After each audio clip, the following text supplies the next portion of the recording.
O pasado martes 28 de febreiro, o Centro Demostrador TIC de Galicia acolleu a xornada demostradora de solucións tecnolóxicas para a industria agroalimentaria. Unha desas solucións foi un sistema de inspección e clasificación automática de vieiras.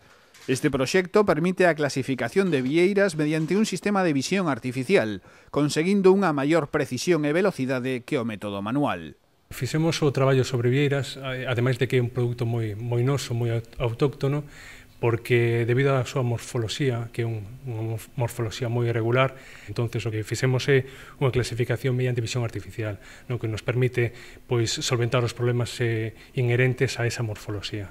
O sistema artificial de clasificación de vieiras foi desenvolvido polas empresas galegas Saecdata e Aimen e deixa patente o potencial que existe na nosa comunidade para aportar solucións tecnolóxicas que axuden a mellorar a productividade das empresas galegas.